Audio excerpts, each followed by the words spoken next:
Good morning, members. Good morning, the department and also our staff members. Members, on the screen you have our agenda for today. The agenda is as follows: opening and welcome, apologies, and then we will receive a report on the SRD grant provision and intervention by the South African Social Security Agency, SASSA. We will then have deliberations, and after that at 12 o'clock, we will excuse the department, and then we will continue with the business of the committee. We will do the consideration and the adoption of the committee meetings. And if there's any other business that members feel we must discuss, it will also be open for discussion. We intend to close the meeting by 12:15. So members, can we adopt the agenda, please? Can I have a proposal? Morning, Chair. Good morning, member. Ndongeni. You move for the adoption of the agenda, member Dongeni. Can we have a second? Yes, Chair. You can we have a second? Seconding that. Thank you, agenda. members.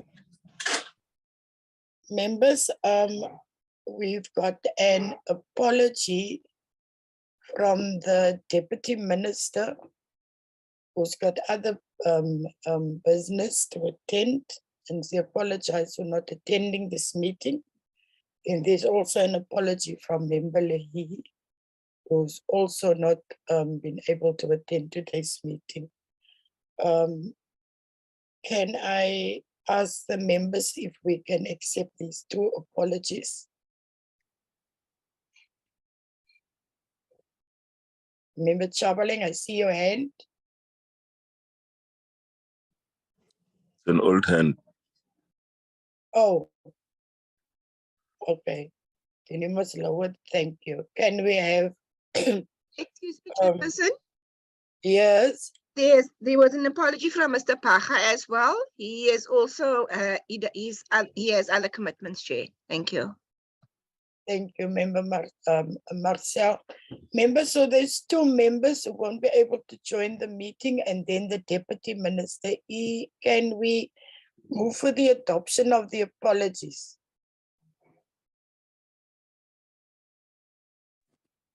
Morning, Chair. Ndongeni move. moves the adoption of the apologies. Thank you, Member. I second the Thank you, Member. adoption of the apologies. Thanks a lot. So then, members, we accept the apologies for the two members who's unavailable, as well as the Deputy Minister. So allow me then, members, to, in this meeting, welcome all of you. Looking forward to a very fruitful discussion. Let me also take the opportunity to welcome the Minister and also the department and the DG and Minister. I think it will be very interesting to hear about the SRD grant and also how far you have come in bringing this relief to the people of South Africa. I think we're still in Women's Month, and we all know that the people who suffer the most is the mothers who must keep their families up and running. And let's dedicate this meeting then to all the women, especially single moms, who is doing a brilliant job in raising their children, and also to let us also then appreciate that in this department we've got the Minister and the Deputy Minister that is both women, and they also feel the plight of our women in this country. Without any further ado, I will ask the Minister for her inputs. Thank you, Minister.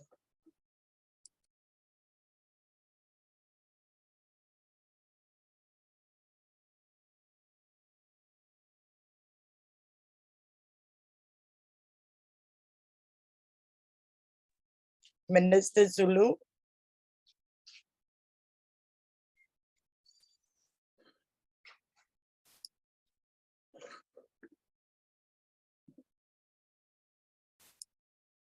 I think the minister is still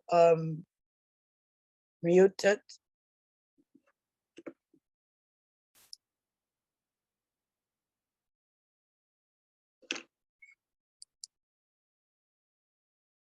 Minister Zulu.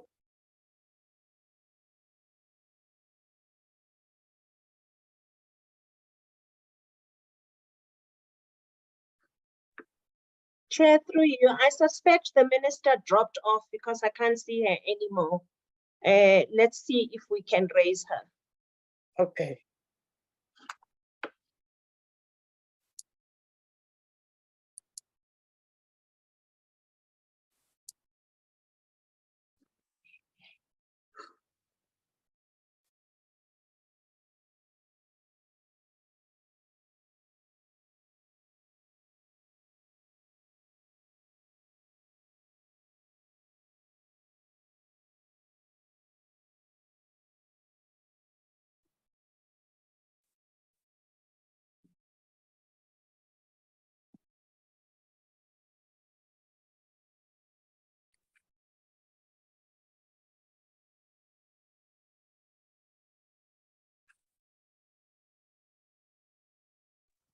Chair, Minister is reconnecting. She definitely did fall off. I just spoke to her.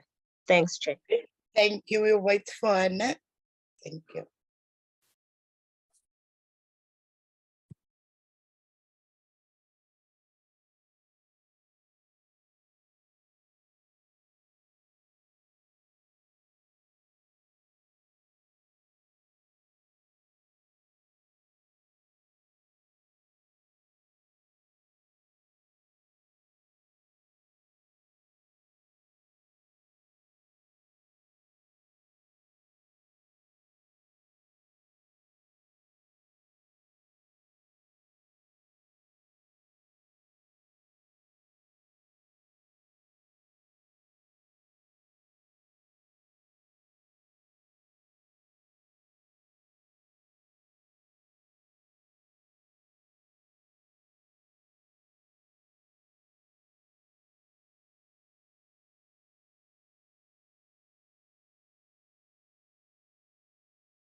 Is the minister on the platform?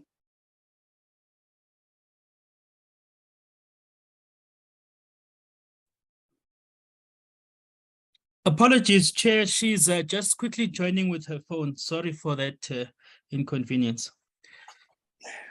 No, it's fine. It's fine. We will wait for her.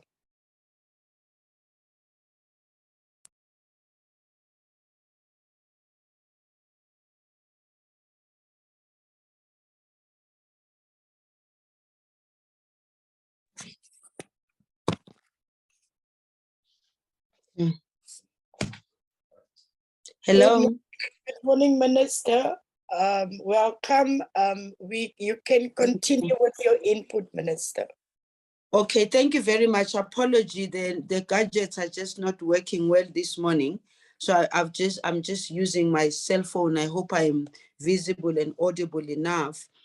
Honorable Chairperson of the Select Committee on Health and Social Services, honorable members of the Select Committee on Health and Social Services, Deputy Minister of Social Development, Acting Director General of the Department, Chief Executive Officer of South African Social Security, SASSA, Acting Chief Executive Officer of the National Development Agency, senior managers and officials of the department and entities.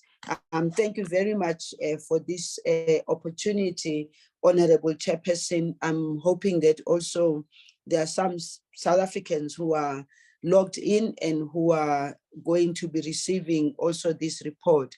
Thank you for inviting myself and the Deputy Minister to present to you the offerings and interventions of the Department of Social Development, the South African Social Security Agency, on the social relief of distress, which is popularly known as SRD grant. The honorable members will recall that in preempting the deep impact that the advent of COVID-19 was going to have on the lives of ordinary people owing to lockdown measures on the social and economic activities, the sixth administration of our democratic government under the leadership of President Cyril Ramaphosa introduced COVID-19 SRD grant in May 2020. This was directed to be implemented by my department, or our department, the Department of Social Development, through the South African Social Security Agency, SASSA, which is the one that under normal circumstances also distributes social grants. While the first iteration of the grant ended in April 2021, the second implementation of this grant ended in March 2022. Currently, and was announced by President Cyril Ramaphosa in the 2022 State of the Nation address, SASSA is implementing the third iteration of the SRD grant. Three primary factors underlie the continued implementation of this grant, namely, one, first, the ongoing impact of COVID-19 on the economy, measured by the massive job losses among South Africans, as well as the a slow recovery in many sectors.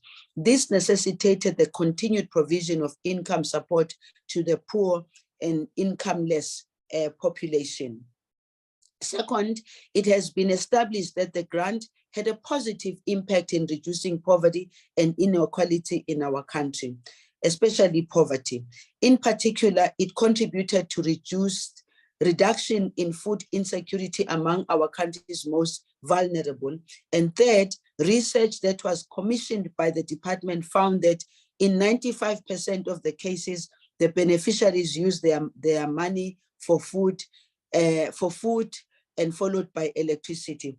Chairperson, I also do want at this point to indicate that yesterday, I was very excited when the Department of Social Development, when they were presenting their operational plans. One of the presentations that was made to us yesterday was about a young woman who used the 350 to start a business.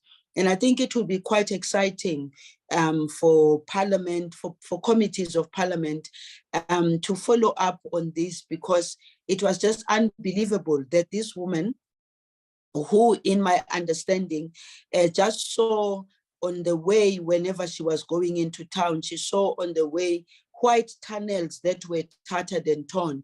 And she started inquiring about what these tunnels are for. And she was informed that these tunnels were used by the community to grow vegetables. Vegetables, and the business had collapsed. She took part of the 350 and went and did some research about what does this really mean and how does it work. And having that, and by the way, she was sitting at home being with quite a number of qualifications. But I think because she's a young and dynamic woman, she's told herself she cannot be defeated. Now she is running that business. And if the information that I got yesterday is anything to go by, she's now making almost 9 million out of that. It's just a young woman who saw an opportunity, who didn't even know what this was all about, but she was determined that she was going to make it work after she researched to find out how does it work. And she called two of her friends to come along and work with her without any pay. So she revived the community project that fell apart, and she's now running it as a business. I think this is a good story to tell, and there are a number of other good stories to tell of people who were resilient enough to start small and medium businesses just out of the 350. Because the third iteration of the grant came after the lifting of the state of national disaster in March 2022, the department had to develop new regulations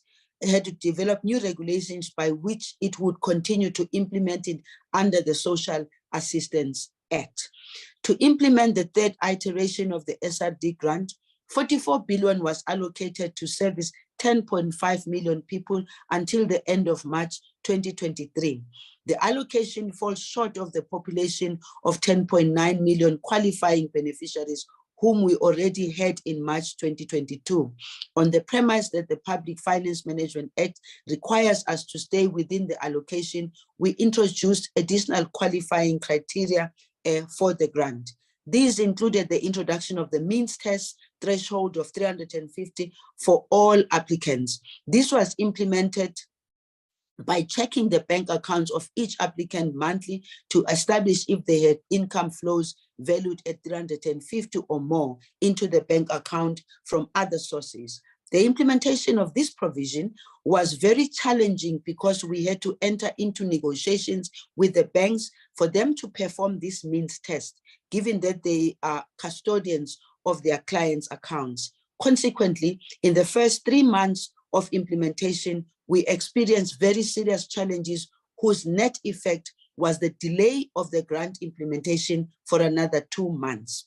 The most important challenge that we faced is the low uptake of the grant by less than 50 of the budgeted amount. The unfortunate implication of this may be that unspent monies may have to be returned to National Treasury. For us as the social development portfolio, this is very serious indictment because we continue to see the growing numbers of the hungry and distressed people in the communities where we work.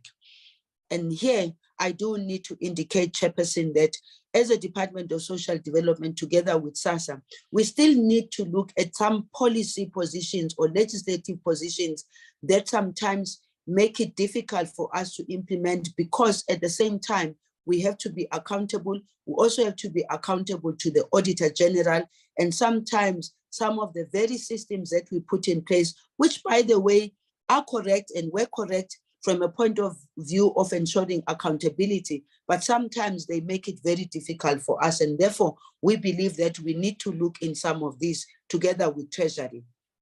We note the public outcry regarding these qualifying criteria. In some instances, the courts have been approached seeking to declare these criteria unlawful. On Tuesday, 16th of August, we published the amended regulations that simplify some complexities that arise from the qualifying criteria. We are hoping that these will improve the grant uptake.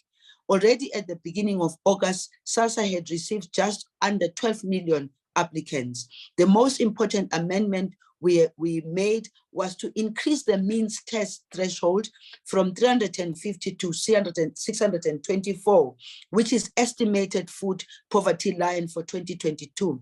I can announce to this meeting that to this effect, I've received concurrence of the Minister of Finance. And here, Chairperson, also, I would like to indicate that when we were changing now the threshold to the 624, there was also a misunderstanding in the outside, in the public, that some people actually thought that we were increasing the 350 to 624, but we've had to go out and explain that that wasn't the case. It was a question of the increase the means test threshold from 350 to 624.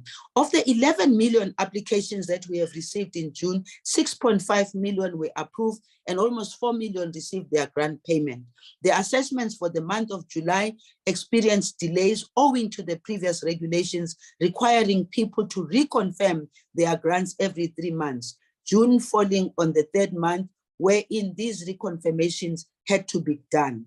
Consequently, very few people reconfirmed their grants. On the brighter side, with the new regulations having been publicized, the July assessment will soon be concluded.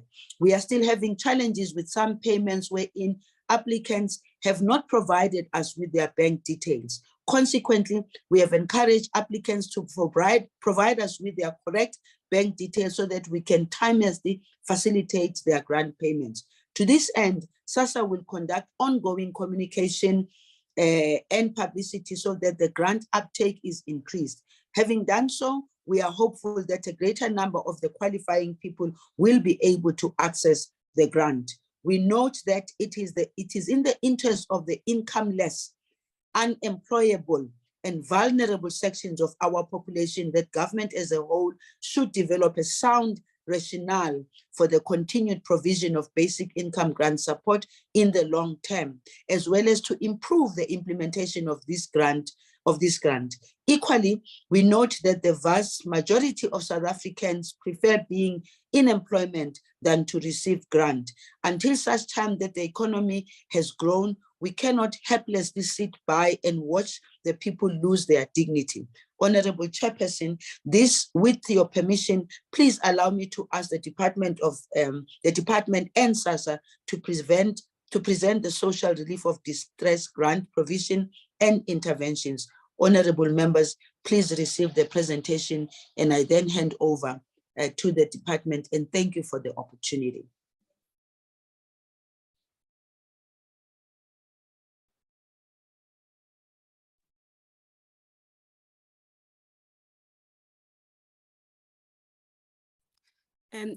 Good morning, Chairperson. Thank you very much, Minister. This is Brenda Sibeko. Let me begin by apologizing for DG. He's on leave, and he has asked me to stand in for him, at least for this meeting. And I want to just begin also to greet all of the honorable members of the Select Committee. We really appreciate the opportunity to share with you the work we've been doing on the SRD grant. As Minister was saying, we do view this as a very important platform on which you can build the provision of decent social assistance for people in the age group of 19 to 59. And we are really hoping that we can use this grant and the successes of its implementation as a foundation for building a longer term basic income support for that age group. So, Minister, when you were saying at the moment, when you were reporting on the lady who is the successful business person who started with the 350 grant, I thought it would be interesting to tell the committee now that actually that lady is attending our workshop today. And yesterday and today we are having a workshop on how to develop, how to finalize, and how to strengthen the proposals on basic income support. And she's actually attending that here just to help us think through it, because we thought that amount of talent, it's important for us to draw from the wisdom of people who are actually living on the 350 grant, and also help us to think about how to extend it to more people and how to build from what we have started. And so she's at this workshop now. It's really inspirational story that we are happy to report to the Select Committee. The DG has asked me to stand in, as I said, but I will not give the presentation. I think that having had the opening remarks from Minister, it's appropriate to just rather allow our colleague from SASSA, Brenton van Vrede, to then take us through the actual detailed presentation of what we have done so far on the SRG grant. If you allow, I'd like to just hand over to him. He's in the meeting now. Thank you, Chairperson.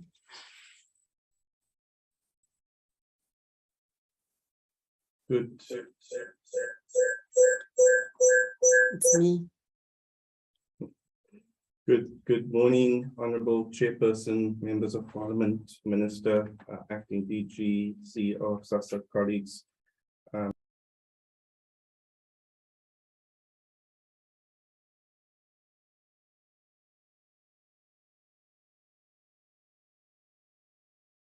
You are muted, Brenton.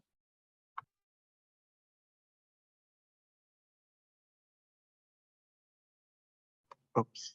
And Brenton, can you also make Good sure morning, that you open your video, please? So that good morning, people can- Chairperson. My apologies, I was talking to myself, being muted. Good morning, Honorable Chairperson, members of Parliament, Minister, CEO, colleagues, and members of the public. Chairperson, if I could get permission to share the presentation. Thanks. Let me just quickly put that up. As the DDG mentioned, I will briefly take us through the presentation on the request that we share the COVID-19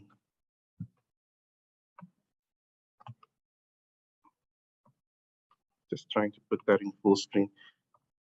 share the COVID-19 social relief of distress provisions and interventions that the select committee requested us to do. I will go through just a summary. I think it's important if we just look at a little bit of the history and the background around where the COVID-19 SRD provisions have come from, in particular this year. Then we'll look at some of the statistics in terms of applications by gender, province, various demographics. We also have additional information that we've collected in this round, which I think is very useful information that we'll also share with the committee. We'll look at payments, we'll look at the appeals, which is now an independent process. And then we will look at some of the challenges and some of the impacts that some of the research that DSD has done in previous years, and then conclude. So just in terms of the a bit of contextual background, as members will recall, the President announced in his State of the Nation address earlier this year that the COVID-19 SRD will be extended.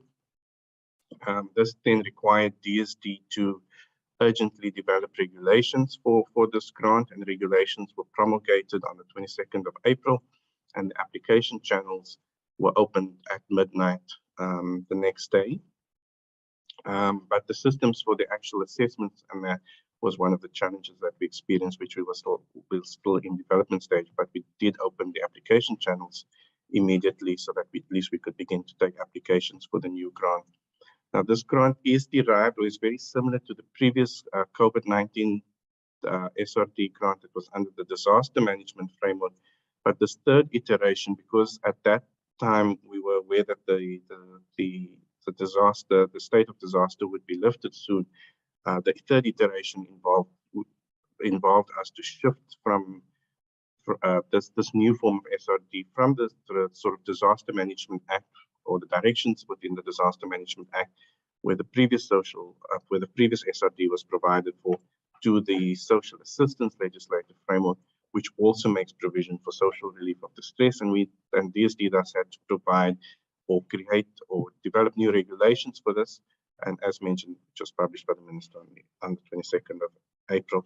By implication, because this was within a new legislative framework, essentially it was a new grant, and this thus required that people would have to reapply for the grant. But also as Minister mentioned, there was because of the limited budget that we got for this grant, we could only target 10 million people. In the previous iteration, we reached about just over 11 million people. We had to tighten up the qualifying criteria a little bit to ensure that we don't overspend, overshoot the budget that we were provided with. So in terms of the third iteration of this grant, as mentioned, it's no longer within the Disaster Management Act, but now within the social assistance framework. But it's run still on a very similar premise to the previous grant. Once again, it is only applied through, you can only apply for it through digital channels, which includes our WhatsApp channel, our website, and currently we are working on a mobile app, which we hope, at least the Android version, there's been some progress on that, and we hope that we'll be able to release that in the course of the year. One of the new requirements of this legislation, in addition to a sort of a standard declaration that people would sign, we've also introduced a screening questionnaire to improve the screening of applicants up front, which includes collection of personal information, such as ID numbers, addresses, contact details, and so forth. Banking details are also required, but we also collect additional questions. We also have additional questions that ask for education and employment details, because one of the requirements, which I'll mention a bit later, is sort of the link to employment. And so we do ask people to share a little bit more of them, information about themselves in terms of how they sustain themselves and their employment history and experience. We do then also continue to do database checks in the background to determine qualifying criteria for this grant. And the set of databases that we've we've maintained for this round is the National Population Register administered by the Department of Home Affairs to confirm identity. We also check our SOCPEN database to ensure that you're not getting another grant, but obviously the child grants, if you're getting any one of the 3 child grants, you do qualify for this grant. We check the income database, the IFP5 database from SARS, which is an indicator of income. We check the UIF databases. It's both the contributors database, which if you are contributing to UIF, it's an indication of some level of employment. We also check the payments database and as well as the TERS benefit database if you're getting payments or TERS from UIF. We also check the NSFAS database, the various government employee databases such as PASAL, and GPF. And then we check also if you are, for example, an inmate in one of the correctional services. And then the new instrument that we introduce in this version of the grant, which I'll speak to a bit later as well, is we then do means testing through the banks as well. So in terms of the new provision in this regulations, we implemented a proxy means test consisting of checks against databases that may indicate income or alternative financial assistance and or verification of insufficient means within banks. Now, to facilitate that digitally, because it's not that easy to use algorithms to perfectly determine people's income, we had to use a sort of very blunt instrument to be able to figure out what kind of income people are getting within their bank accounts. And hence the definition for insufficient means in this particular version of the regulations is very broad to include all forms of income flowing into your bank account.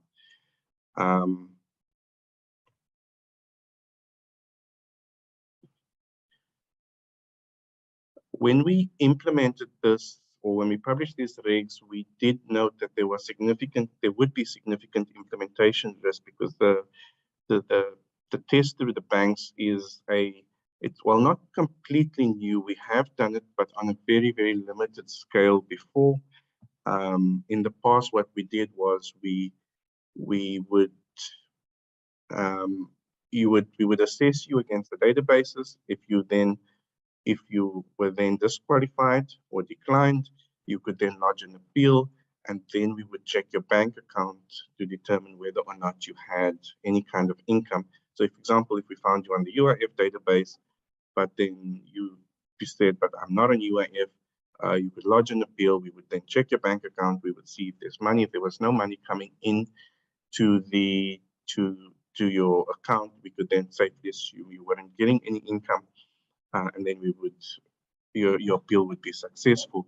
In this round, because we had to separate appeals from the application process, we then thought, let's do it all up front. Let's check bank accounts up front in the application testing.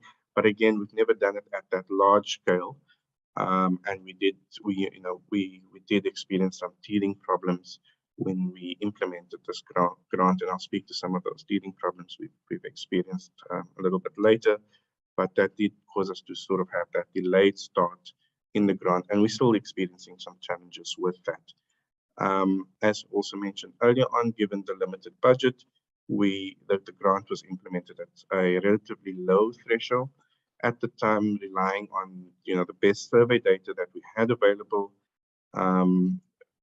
we were very cautious with setting that threshold, because even at the levels of 350 where it was set initially, there was, at least from survey data, some indication that there would be some overspending. But DSD then did make the commitment to say, once we start doing these assessments, we will immediately review the threshold if it is found to be too low. And I think that's what DSD done. Once we've done the June assessments, which was when we sort of started, immediately after that in July, DSD published new regulations for public comment. In the first week of July, those closed at the end of July. And then the minister published it in August. In this round of the grant, we've also implemented an additional clause, which was also a little bit problematic, but that required people to reconfirm the grant every 3 months, and this has been removed from the new regulations that were published in August. And we also implemented a condition that in this regulations that clients should not unreasonably refuse to access employment or educational opportunities if these were to become available. And to this extent, SASSA is in the processes of entering into agreements with the Department of Public Works and the Department of Employment and Labour to facilitate data sharing between these parties. As the Minister mentioned, that we did have some challenges around the regulations. One of the biggest challenges was that the threshold was too low, and we didn't see the kind of numbers that we were expecting to see, and hence an urgent amendment was then made to the regulations to revise the threshold, which has now revised that threshold from 350 rands to 624 rands. In addition, that the clause that required people to reconfirm every 3 months was also removed, and another clause which was there to enable us to be able to differentiate between data checks which were conflicting between, say, the banks and some of the other data checks. That clause is also removed, and DSD then issued a practice note in that extent to guide us in terms of how to write our algorithms for those assessments. So in terms of implementation, as of the beginning of August, we got just under 12 million applications. And very similar to the previous iteration of the grants, we have slightly more female applicants than male applicants. We also do provide for non-citizens, permanent residents, refugees, and asylum seekers. The numbers are, however, very small in terms of asylum seekers. We just over 25,000 that have applied for the grant. In terms of age, very, very similar to the last iteration of the grant. Around just over 60% of the applicants are youth under the ages of 35. And then in terms of level of education, we'll see that the vast majority of applicants, more than 93% of the applicants, have some level of schooling, be it primary schooling, the majority either with a grade 10 or grade 12. And we have a few applicants, about 5%, 600,000 applicants, who also have tertiary qualifications. In terms of payments, at present, about in April, we got just under 4 million of the, just over 4 million, just under 5 million, 4.7 million people were approved, and about 80% paid. In May, we got about 5.7 million was approved, and by June, 6.5 million people were approved, and our payment rate is just over 80% on that at the moment. And as Minister mentioned earlier on, we do have quite a number of challenges in the payment that's not allowing us to get to that 100%. Many of the times people have not put proper bank details in. Sometimes they forget a digit or they get their name doesn't correspond with the banking details, and we get a lot of bank verification failure. We're also having a slight challenge with our cash send option at the moment, which we hope to resolve in this month, and there's a few applicants who have selected that as a payment route. In this new iteration of the grant, as mentioned earlier on, we separated appeals, where appeals are now conducted independently through the Independent Tribunal for Social Assistance Appeals, which is very similar to the previous grant. In the previous disaster management framework, SASSA did both the applications and the appeals, but now that we're operating more in the sort of constitutional framework and social assistance legislative framework, appeals are done independently, as with the other grants, and as a result, we opened the appeals process on the 27th of June, just after we've done the first assessments, and to date they have cumulatively collected about 2.5 million appeals. In April, they had about 769,000 appeals. In May, 400,000 appeals, and in June, just under 1.3 million appeals. And again, important to note that because this grant is assessed on a monthly basis, you need to appeal every month that you've been rejected. The appeals process, similar to the appeals process for the other grants, that the appeals tribunal has to adjudicate these appeals within a period of 90 days. And this time does give them the opportunity then that if a database, for example, UIF database or so forth, may not have been properly updated from the Department of Labor or the agency that we receive it from, hopefully by the time it reaches an appeal, and they may have a more recent or up-to-date database. Then in terms of some of the additional questions that we've asked this time around, one of the interests was we wanted to get a sense of how people meet their basic needs or survive on a month-to-month basis. And the vast majority of people said that they either get support from a family member, either inside the household or outside the household, or a friend inside or outside the household. So that would account for about 56% from family and another 11% from friends. So that would be about 67% of people, more than 2/3 of people, are being supported by friends or family, which again makes a very strong case for basic income support if one considers these informal transfers between family members and friends as a form of informal taxes and informal grants. It really then just means at the societal level, society is already providing for its people and looking after its people in these informal processes. And all government really needs to do is to formalize these so that the tax and transfer mechanisms that are used are a lot more fair and equitable in that. And then other reasons, about 10% said they were engaging in casual work, or some had some savings and so forth. In terms of daily activities, we also ask people, what do they do on a day-to-day basis? And again, about 65% of people said, they either engage in some form of self-employment, trying to do something on the side to make some money, or 54% were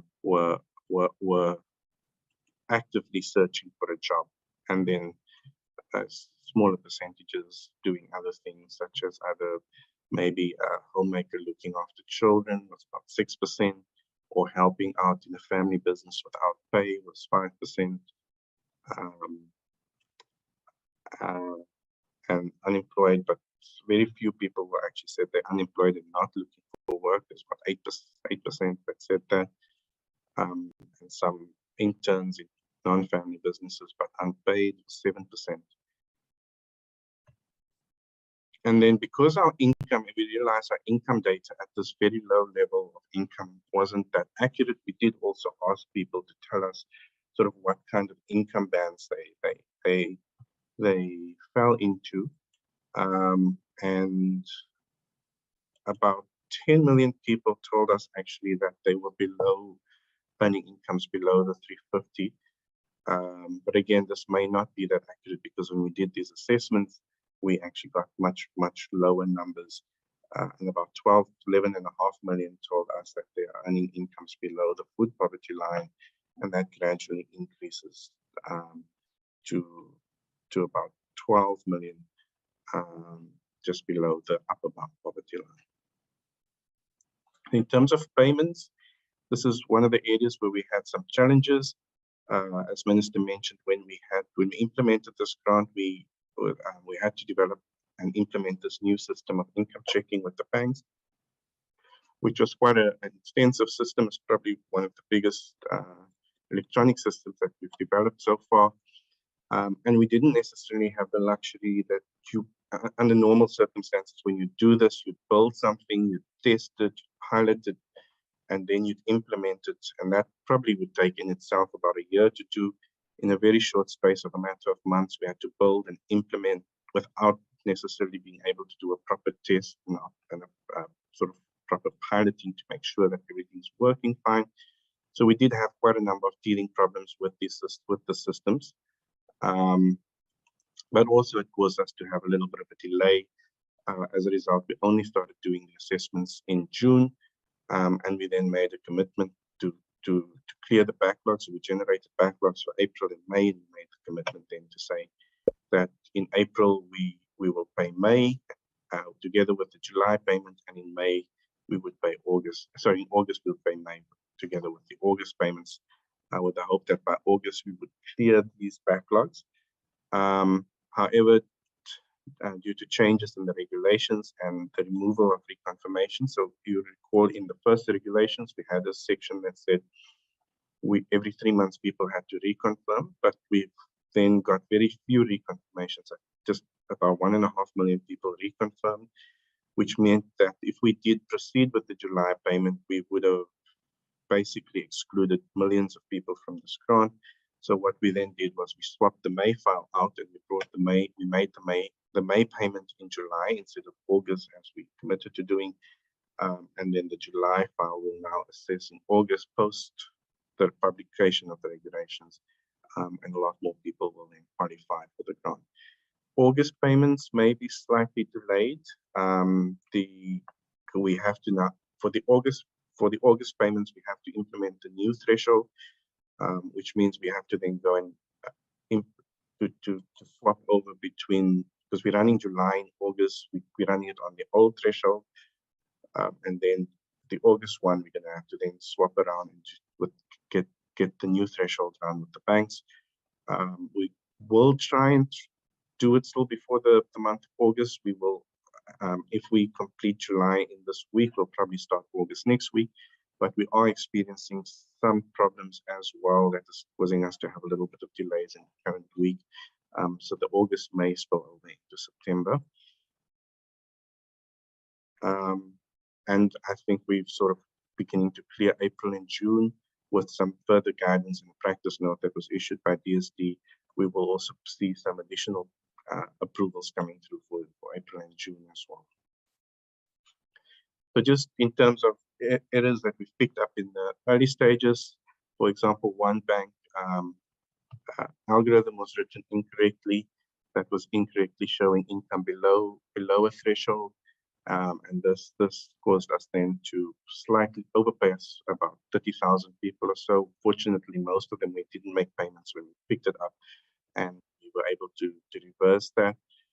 We did also have some of the banks in their algorithms incorrectly excluding the CSG money into income. So we do also have a number of CSG recipients that were incorrectly excluded from the grant.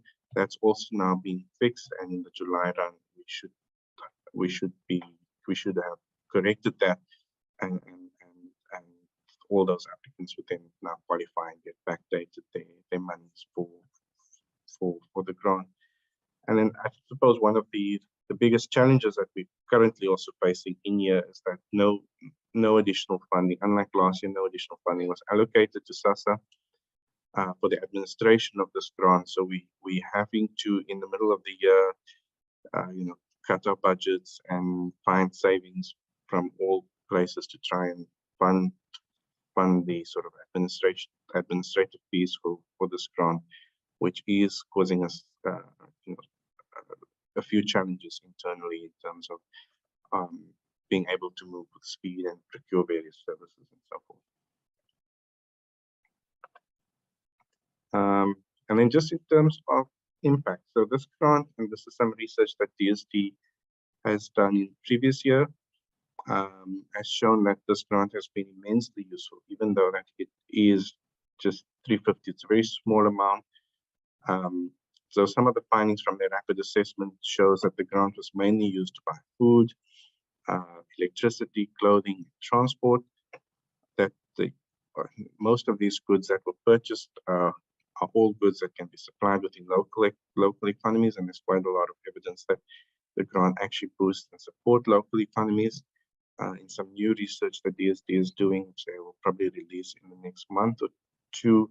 They will actually show the very positive effect that a grant of this nature can have, particularly on more rural provinces. I think in provinces like Gauteng and the Western Cape, the impact is relatively neutral, but in provinces like Limpopo and the Northwest and so forth, you see massive boosts to the economies in those provinces. Most of the respondents to the surveys that were done said that even though the grant was small, it made a positive difference in their lives as well as their households. And most believe that because of the high levels of poverty and inequality in the country, that this grant should be continued. So, Honourable Chair, I'm going to leave it there and hope that the committee notes the update and provides and we're available to answer any questions and comments. Thanks, Chairperson.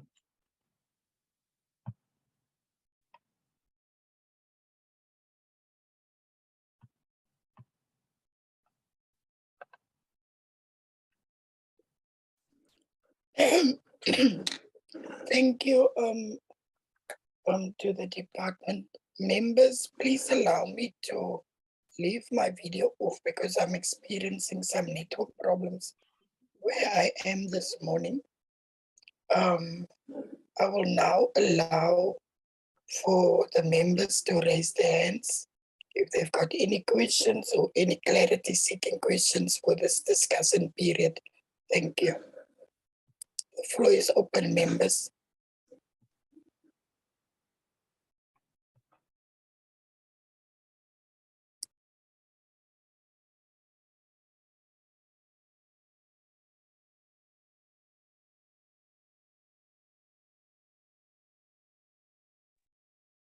Any member for any clarity seeking? Or are you satisfied with the presentation? Member Chabaling?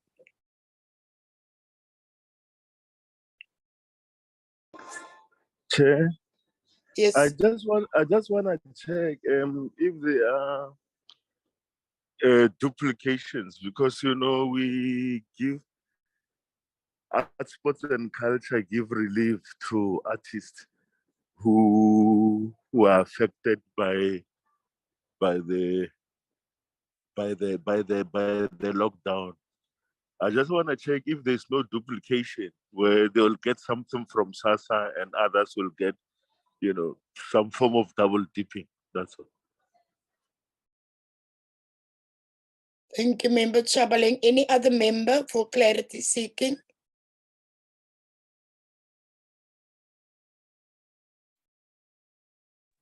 Yes, Chair, it's Ndongeni.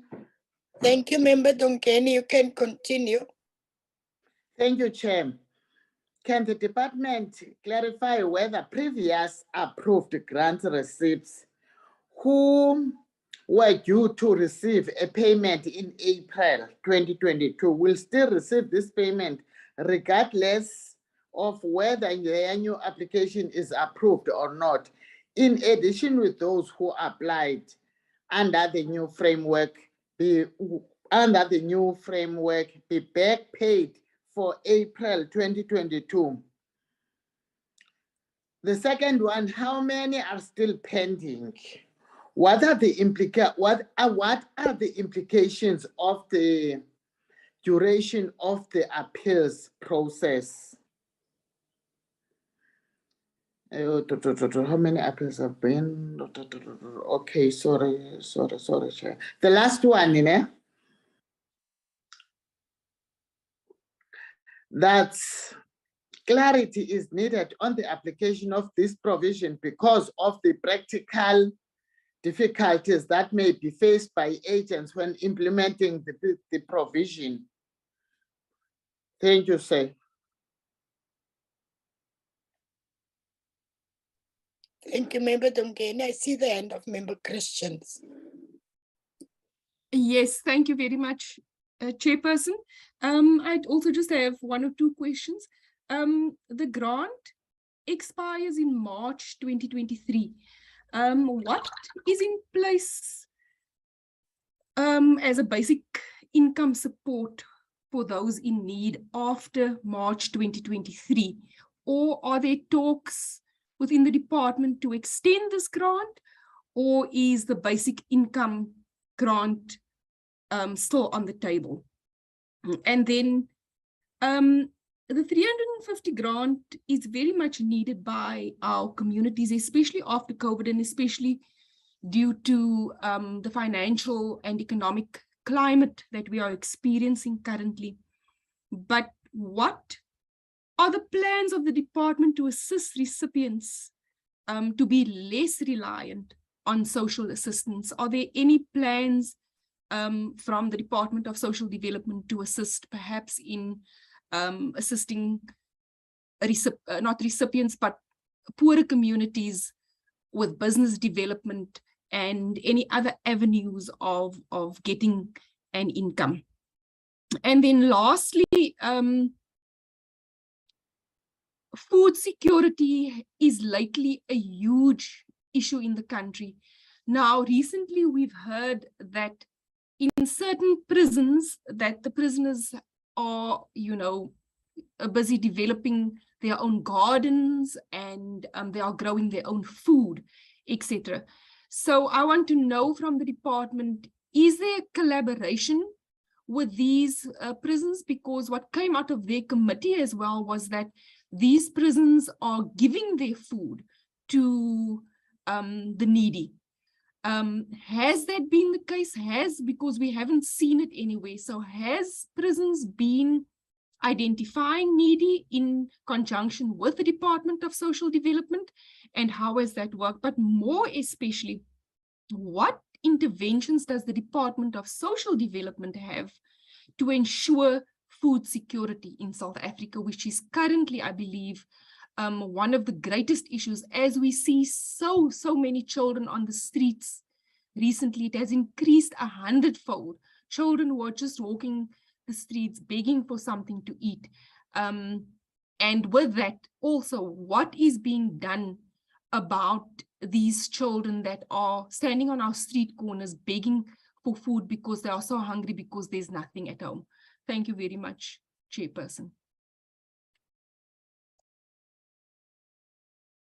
Thank you, Member Christians. I don't see any other hands. Mine is very simple. I just want to find out from the department. Apparently, there is members of the public receiving the SMSs from the department with dates that the grant will be in their account. I've got a few inquiries in my constituency about this. But when they go to the post office or to the bank, there is no money being deposited, even a week or two after the date that they received. Do you experience any difficulty somewhere that a message goes out to some recipients and then the message is not implemented by the payout? Maybe you're experiencing a problem that you can explain to the public out there, or I don't know why this is happening. Thank you. Then, Minister, I think that is the questions. I will hand back to you. Thank you, Minister.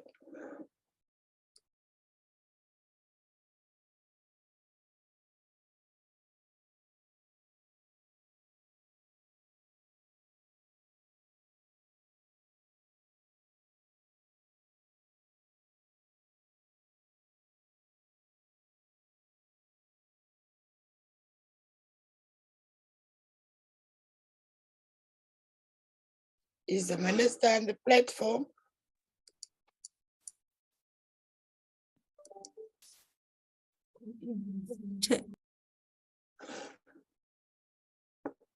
I don't know if it's my network, but I can't hear anything. Oh, sorry, here you are. Thank you. Chairperson, thank you for the questions. It seems Minister might be having difficulties again with her connection, but I suggest that we take some of the questions. I will deal with some of them and then ask my colleagues to assist. The ones that I will deal with have to, the first one will be regarding the previous approved applications in April. Remember, the April applications will be in line with the new regulations. So yes, those will be paid and should have been paid if the person had applied in April, because SASSA has already completed the approvals for April and made the payments. It might be some of the people have not received, if perhaps there's difficulties with their bank accounts and so on. But we have actually dealt with the April applications already. They were dealt with in June, Brenton. They were dealt with in June. So those who applied in April would have been applying in terms of the new regulations and they would have received. Those who had applied in the previous iteration, there were those who were appeals and so on, and those also were addressed. With regards to the question around what is going to be in place given that this grant expires at the end of the financial year? Yes, the department is working in that regard. With we are engaging with different departments, including the National Treasury, around how to address the continuing income need post the end of the financial year. The consideration in that respect is work on how to create a basic income support program for people. And that's part of the work that we are doing in the department now. Of course, decisions have not been made as yet, but one of the things that we are taking cognizance of is that even if that policy gets approved, we will still need to write the legislation in that respect, and that takes a bit of time. So one of the things we are proposing is that this grant should be continued beyond this current financial year while we get the final policy and the legislative processes in place. So the proposal that DSD is working on now is how to extend this current social relief of distress grant, and then going forward to, once the legislation is done, then implement basic income support. So that's how we are proposing to address the matter. And then with respect to the issues relying on what are we doing about people who are relying on grants. There is a lot of work that the department has been doing over the years, and we have really strengthened that work in this current year in terms of making sure that we are making sure that we link those grant beneficiaries to economic opportunities. There's work in the department on sustainable livelihoods. I had hoped my colleague, Mr. Neshipale, would be able to talk a little bit about the sustainable livelihood program, but also the work that is also being done with the presidential employment stimulus to ensure that those people are also being assisted to access job opportunities, and also engagements with the Department of Small Business and Development to also help those who are able to start businesses to also be able to get assisted to do that.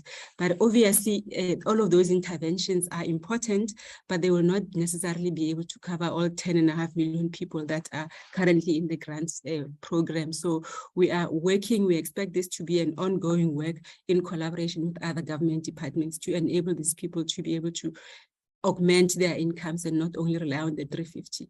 And in that respect, this is work that is ongoing, and it's partly why SASSA is collecting additional information about grant beneficiaries, so that we're able to say these ones have a degree. Is there any way that they can be assisted to start small businesses? These ones have a matric. Is there any way that they can be assisted also to start other initiatives and also to get into jobs? But this is ongoing work that the department is doing in collaboration with other departments. And then on the question of the issues of food and children who are begging in the street, this is a very, very big challenge for the department, in that although we are providing the child support grant, the amount of money that it gives, of course, is not sufficient it's below the food poverty line, and there's work that the department is doing in terms of trying to find other ways to ensure that people are accessing food. The department has different, what we call CNDCs, community nutrition and development centers across the country, which also provide additional food to food insecure households. But in terms of the work with the Department of Correctional Services around the prisons, I would just request that we are allowed, in the absence of Mr. Neshipale, to actually respond to that one in writing, because I'm not au fait with the details of whether there is collaboration or not. I am aware that there is a collaboration with the Department of Agriculture, but whether there's also collaboration with the Department of Correctional Services on that specific program, I think Mr. Neshipale might be closer to that, and we will therefore, I request that we be allowed to give that response in writing. And then I will defer to Mr. Van Vrede on the questions around the Oh, okay. There's a question also on appeals. The appeals process, one of the things that we are trying to do, Chairperson, is that we make sure that when people appeal, because now it's no longer being done by SASSA, and many of the appeals have to do with the fact that people are reflected in either the UIF database or the SARS database when they're actually no longer there. There's a time lag between when the person no longer gets a benefit from UIF and when they are removed from the database.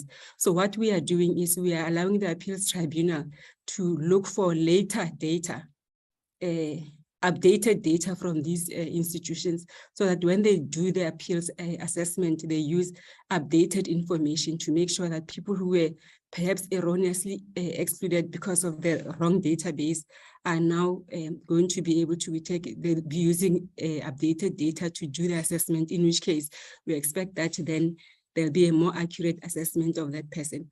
There's a time lag in that regard, because the appeals tribunal has a 90-day time frame within which they must review in order to enable the databases to have been updated. So the appeals will only be, once SASSA has given us all the details of the people who have been, while we have the information of all the people who have appealed, then the tribunal will go and request data, updated data from UIF and all of these other institutions, and run the assessment on the same basis, but with updated data. There's a time lag because we want to allow those institutions to have updated their information. So there'll be a 2 to 3 month time lag. We're expecting that now from the end of August onwards, they will start now dealing with the appeals from April onwards, in order to then make sure that people who were erroneously excluded are included. There's just a time lag because of the need to make sure that we use the updated information. I think that covers that one. The other questions Mr. Van Vrede will deal with relating to specific implementation from SASSA side. Thank you, Chairperson. Thanks, Honorable Chair. I think there's just 2 questions on implementation that are left that Mr. Sabeko didn't deal with. The first question was around any duplications or possible double dipping from departments like Departments of Arts and Culture. So in the previous iteration of this grant, when those departments did make these provisions available, it was the Department of Arts and Culture, Sports, Agriculture. There was something for farmers. There was also something from small business for spaza shops and small businesses. So we did have those databases, and we did check those databases. But I believe in this, since the lifting of the state of disaster, a lot of that relief has fallen away, and we're no longer checking those databases in the new iteration of the grant. But in the previous iterations of the grants, we did check those databases to try and prevent double dipping.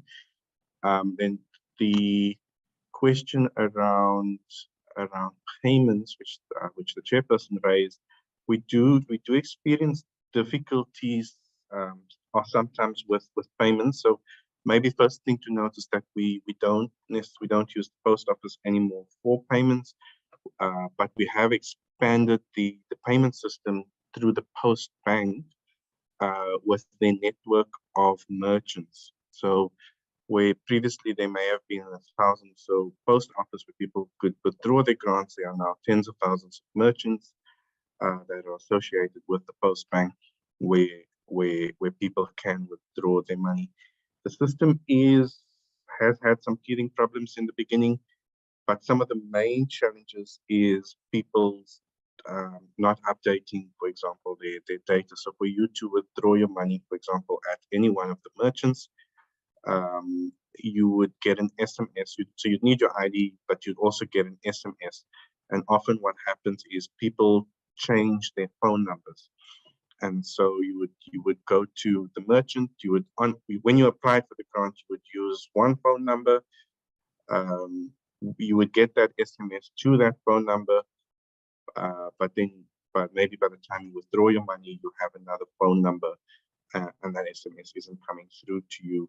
So we do ask people to keep their contact details updated with us on a regular basis, but also noting that there is a little bit of a delay, so you can't change your phone number today and then want to go draw your money tomorrow. We only, the data sharing for this grant between the various organizations only flow on a monthly basis.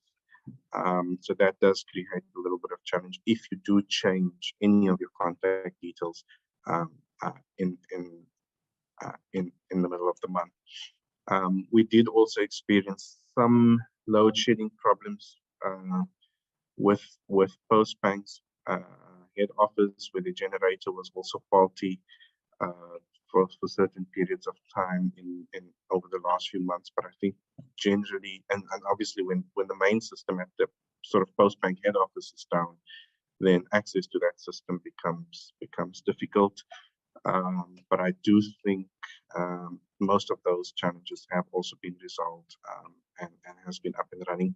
So our main challenge still remains just people changing their phone numbers, and then the SMS is going to old numbers and they're not getting the withdrawal SMSs.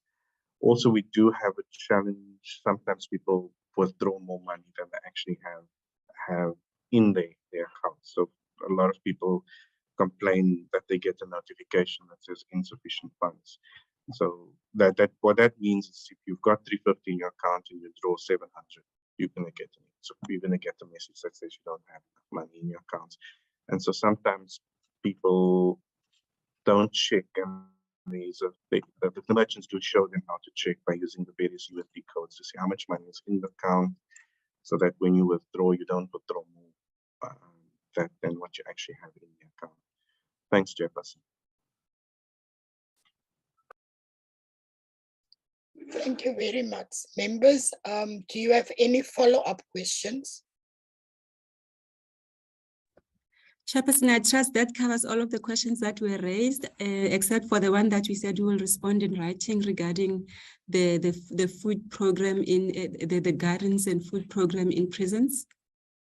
Thank you. Thank you very much for that answering session. I just want to find out from the members if there's anyone who's still got a follow-up question. If not, because I don't see any hands, let me take the opportunity to thank DSD and SASSA. I don't know who was all in this meeting. And then also to the Minister for honoring the invitation to come before the Select Committee. I think a lot of issues has been clarified, and if the Minister is still here, I would love her to give us some closing remarks if she is still on the platform.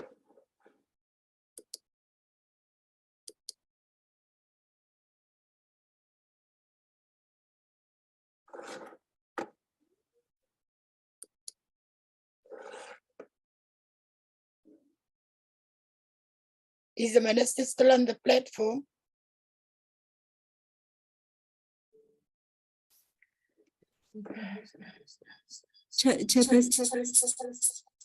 It seems that the Minister is having connection problems. It's like, yeah. So I don't know if the meeting wants to wait for her. No, it's fine, my dear. If the Minister is experiencing problems, it's fine. She did give us an opening remarks. I'm also struggling with my network. I'm just checking if she's able to connect again. Can you hear me?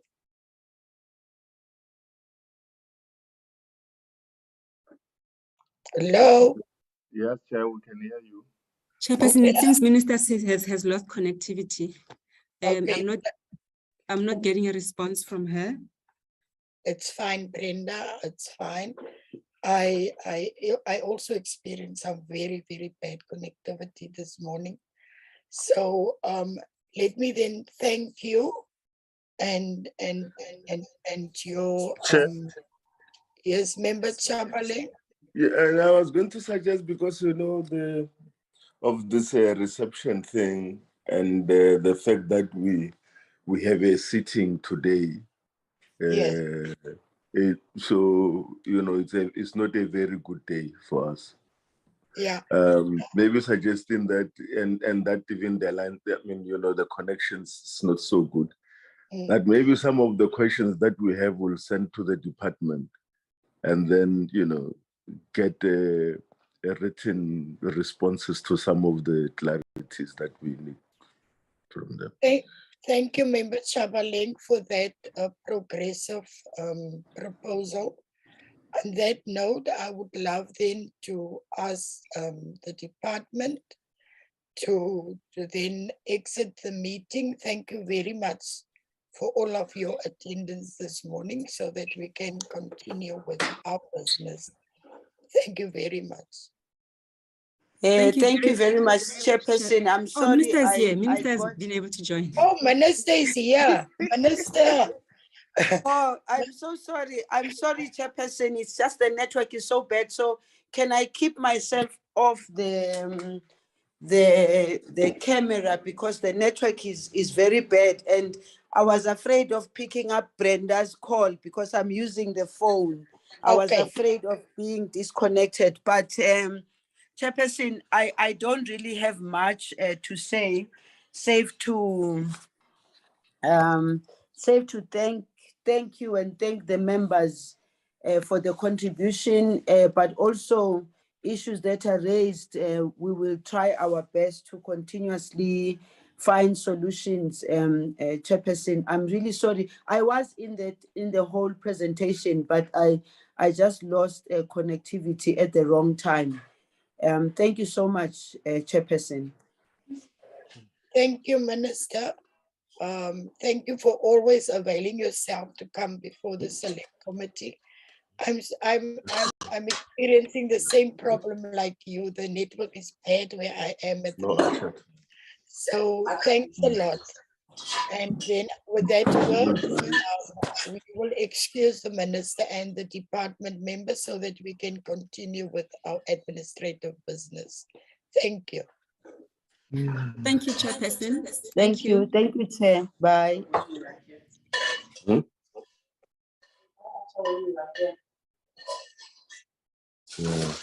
I want to try to take the butchery. I want to. The meat is look very fresh.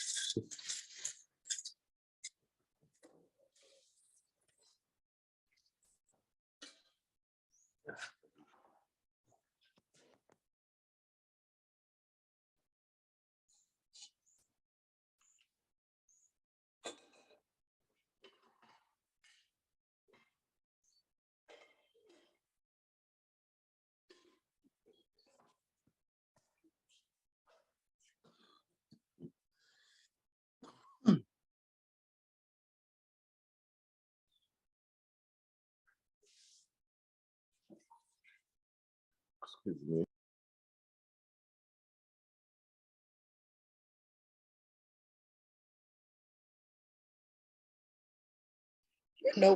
You know, members, I'm talking to myself. I was muted, sorry.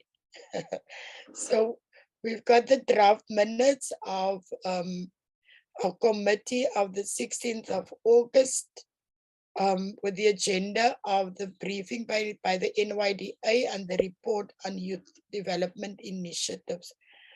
We received these minutes from Marcel before this meeting. So I would just like to ask members if there was any corrections that you would like to bring under our attention on these minutes.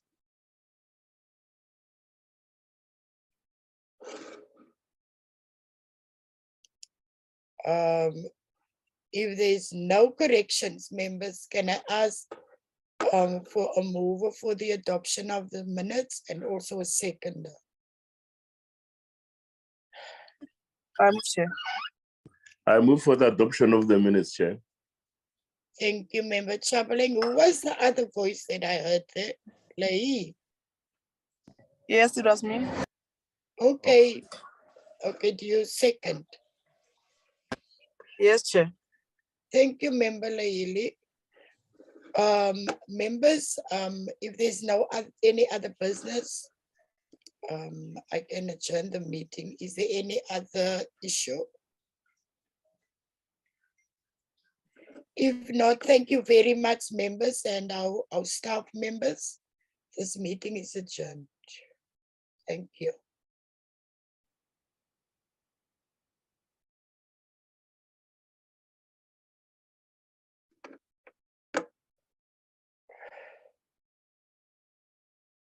Members, did you hear me?